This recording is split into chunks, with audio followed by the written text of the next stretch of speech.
Bienvenue dans le podcast Tous Saints, dans lequel Bénédicte de Lélis, mère de famille et enseignante en théologie, vous raconte la vie de saints ou de grands témoins de la foi récents, comme modèles de foi actuels et rayonnants qui vous donneront envie à leur suite de grandir en sainteté et en amour de Jésus.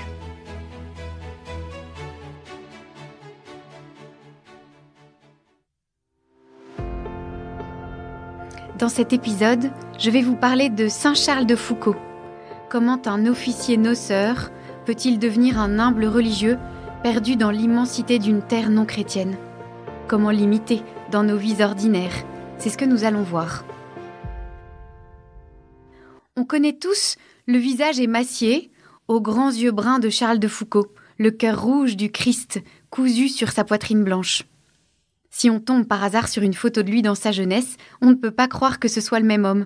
Charles est méconnaissable. Un visage un peu bouffi, des petits yeux presque en amande au-dessus des joues pleines qu'on devine rougies par la grande vie de cavalier à Saumur qu'il menait alors.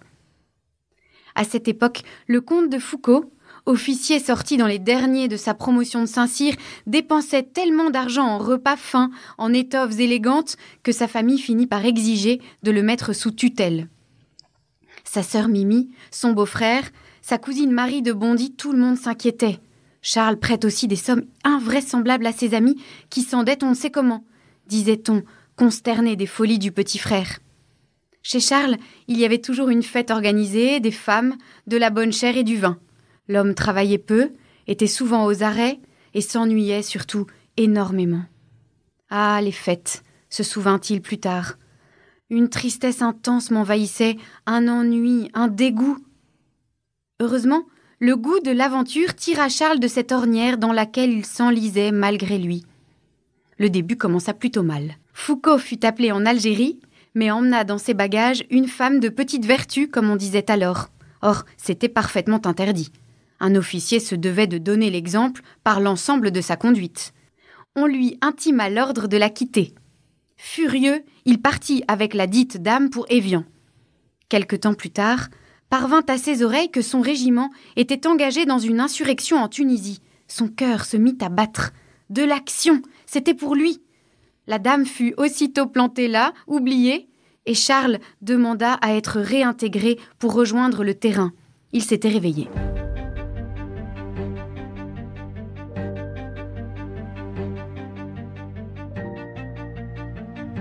Quand la campagne fut terminée, Charles avait dans le sang l'amour de l'Afrique du Nord et la passion de l'aventure. Impossible de renouer avec l'ennui des garnisons, déclara-t-il. Et il démissionna pour ce qui devait être son premier voyage au Maroc. Foucauld, déguisé en juif, entra dans des lieux reculés qu'aucun Européen n'avait jamais foulés. Il entreprit un travail de mesure, d'observation géographique et astronomique, de dessins, de cartes, qui lui valurent à son retour la médaille d'or de la Société française de géographie. Il contracta là-bas la fièvre du désert et celle du silence et de la solitude qui ne devait plus jamais le quitter. C'est un autre homme qui revint à Paris, retrouva sa sœur Mimi, sa chère cousine Marie de Bondy et la pieuse et cultivée société qui les entourait. Mon Dieu, si vous existez, faites-le-moi connaître. Voilà la prière qui habitait Foucauld désormais. La suite de l'histoire est bien connue. Charles entend parler d'un abbé très intelligent, brillant orateur, l'abbé Huvelin. Il se dit que peut-être celui-ci pourrait répondre à ses innombrables questions sur la foi chrétienne qui est celle de sa famille, de son enfance même, mais qui lui est devenue depuis sa jeunesse comme étrangère. Il entre un jour à l'église Saint-Augustin où se trouve le prêtre. Il prend son courage à deux mains, pénètre dans le confessionnal pour ce qu'il pense être un entretien. Mais, à sa grande surprise, il entend l'homme de Dieu lui dire « Mettez-vous à genoux et confessez-vous. Vous voulez connaître si Dieu existe? Eh bien voilà la meilleure solution, à genoux. » Charles obéit. Et c'est la lumière, les flots de lumière, la chaude et définitive lumière déchirant l'ennui, la solitude, le doute, les errances, les péchés.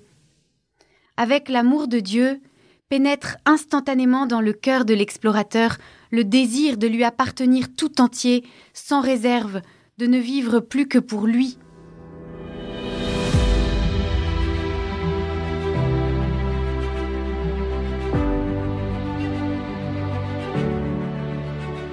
Ce qui caractérise peut-être le plus fort la suite de son histoire, c'est la passion pour le Christ de Charles de Foucauld, et avec cet amour intense, le désir de l'imiter. Charles, afin de discerner sa toute neuve vocation, part pour un pèlerinage à Nazareth, et là, c'est le coup au cœur. Voilà ce qu'il veut imiter. La vie cachée de celui qui a pris non pas la dernière place, mais la dernière des dernières places. Dès lors, c'est cela que cherchera Charles. Descendre, descendre toujours plus bas. À la Trappe, où il est moine 9 ans, ce n'est pas encore assez bas. Il retourne alors à Nazareth pour vivre dans une cabane cette vie cachée qui l'a séduit. Vivre comme un ouvrier, manger très peu, et surtout être sans cesse au pied du maître, lui tenir compagnie, avoir une vie qui ressemble à la sienne, du moins telle qu'il se l'imagine. Ensuite, Charles devient prêtre et repart dans ce nord de l'Afrique où son cœur est resté. Beni Abbès, puis Tamanrasset. Il faut que là-bas, il puisse y avoir un tabernacle où Jésus réside.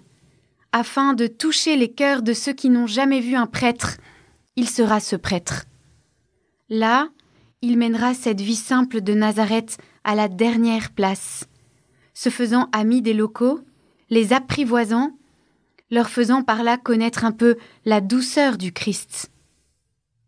Mettez-vous à genoux et confessez-vous, avait dit le père Huvelin. C'est à genoux que Charles était revenu à la vie, et c'est à genoux qu'il y entra pour toujours, assassiné un soir dans son fortin de Tamanrasset. Depuis sa conversion, il n'avait cherché que cela, descendre plus bas, plus à genoux encore, pour imiter celui qui, de riche qu'il était descendu dans une crèche à Bethléem, dans une humble maison d'ouvrier à Nazareth, sur une croix à Jérusalem, par amour pour nous gagner à Dieu. Cher Charles, cette semaine, apprends-nous à descendre, à genoux devant Dieu, à genoux devant les autres. Sinon, nous ne comprendrons tout simplement pas qui est Jésus, descendu si bas. Apprends-nous à vivre notre répétitif quotidien en regardant le Christ qui, à Nazareth, mena une vie ordinaire, une simple vie de famille et de travailleur, toute remplie d'amour caché.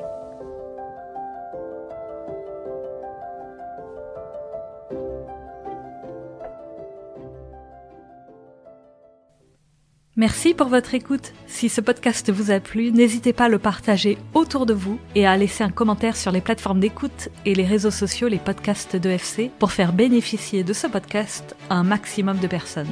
Et pour un carême encore plus missionnaire, n'hésitez pas à télécharger l'appli Conversio. Élaborée par une équipe de laïcs et de prêtres missionnaires de la miséricorde divine, cette appli vous propose de vivre un carême édifiant, stimulant et fraternel grâce à des vidéos d'enseignement, la possibilité de visualiser vos efforts d'ascèse et le soutien de toute la communauté de ces priants.